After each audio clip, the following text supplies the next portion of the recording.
So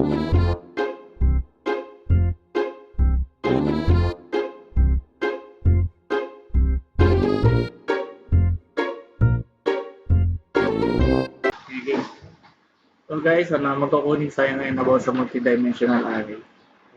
So dito start tayo sa paglagay syempre ng include IOS string. Tapos, kasi yung IOS string para dyan sa input-output. And then, pagkatapos na, lagay naman natin yung include string. Para naman malagay natin mga variables like ito si LeBron James, small forward, 1984 Los Angeles. After na, lagay natin yung using name std. Para hindi na natin lagyan ng ano. Kunwari, after ng string pro players, lalagyan pa natin siya ng std. And then, after na, lalagay na natin yung class. Class, then pro players. Para natin malagay natin yung array natin. Kailangan natin ng class para mapagsama-sama natin sila. And then, after nun, bracket. And then, kataas ng bracket na to, syempre nakakonect to. Yung bracket na to, nakakonect yan dito sa baba. Ayun. Para yung bracket na to, nasasakop niya yung private and the public. After na, lalagay na natin yung private. Tapos natin nilagay yung private, lagay na natin yung string pro players. 10, yung 10 naman, ito yung columns. 1, 2, 3, 4, 5, 6, 7, 8, 9, 10. Kaya, ang ilalagay po natin is 10. And then, 4 rows. Kasi 1, 2, 3, and 4. After nun, ita-type natin lahat yan. Kasi ito yung mga kailangan natin nilagay na mga pro players sa basketball, mga idol natin. And then after nun, bracket. Kasi para masakop lahat to.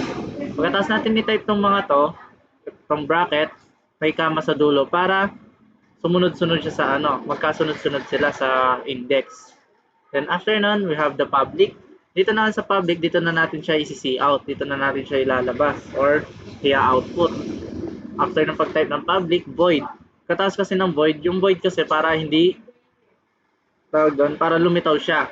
Kung lumitaw yung index. Then display, type the display and then pro players. Yung pagkatapos ng display, dapat yung pro players niya is big letter. And then katugma niya yung mga sinulat mong small letter na pro players. Turn on, see out, enter basketball player index, and then see in index para ma-type natin yung yung gusto natin i-type na yung number index nila. After nun, if, tapos ito, open and close parenthesis, then index is greater than or equal to 0. So, mag-start tayo nun sa 0 dahil greater than or equal to 0. Tapos, lalagyan natin siya ng limit para hindi umabot sa 10. So, ang lalagyan natin is index is less than 10. So, matatawag siya nun sa number 9. After nun, see out and be a pro player. Siyempre, para ma-type natin dito para lumabas dito yung yung senior pro player. Like, kumari si LeBron James. Then, pro players, index, tas 0. Kaya 0 is nag-start tayo nun. Tapos NL para mag-space. See out, position. Kunwari, si LeBron James ulit is small forward. Then pro players ulit lang din. Index 1.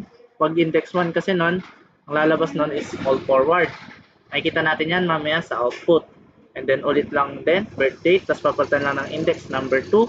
Then see out team, lalabas lang din doon. Pro players index number 3 para lumabas nun is yung team nila. And then, else nun, lalagyan natin ng else. Kasi pag lalagyan na natin ng else,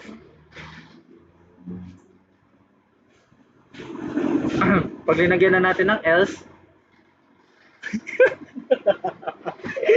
may error dyan. Pawait tayo sa may error.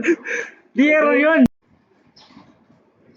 So guys, nag-break lang ako. And then, after nung see out number 2, lalagay na natin yung see out is pro players, then index number 3 para lumabas yung team niya. Tapos lagyan natin siya ng else. Yung else naman, yun yung false. Kunwari, tinype mo 10. Lalabas nun is invalid index kasi yung number lang natin sa binary is 0 to 9. And yung mga linagay lang natin is 10 lang sila. Kasi yung kasi binary, mag-start yan sa 0, 1 to 9, and 1 to 10. Okay. after nun, tapos na tayo dyan, lagyan na natin ng semicolon, tapos yung bracket, mula dito hanggang dito, para masakop niya yung ano, yung public na yan, yung if else na yan, if else statement. Mula dito hanggang dito. And then after that, after ma-bracket, lalagay tayo ng int main para balagay natin yung integers natin like 1, 2, 3, 4, 5, 6, 7, 8, 9. And then pro players group, semicolon, para lumabas yung mga pro players natin like yung kung sinong gusto natin.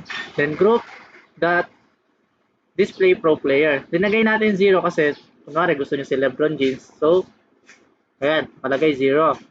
Iko-compile na natin yan and i-run. 0. Dito na tayo sa output kasi kanina 'di ba input yung inano natin, mga cout.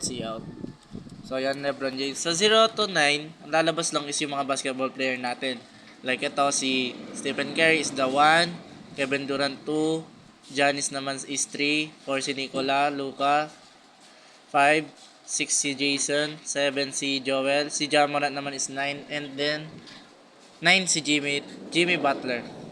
Pero pag ang linagay natin is 10, mag-error yan. So yung binary natin is 0 to 9 lang yan. 10 lang yan. 0, 1, 2, 3, 4, 5, 6, 7, 8, 9. Nag-start tayo sa 9. Isa pang example, 9. Yan. O, diba si Jimmy Butler lumabas. Yung pinaka-last natin. Okay guys, thank you. That's all.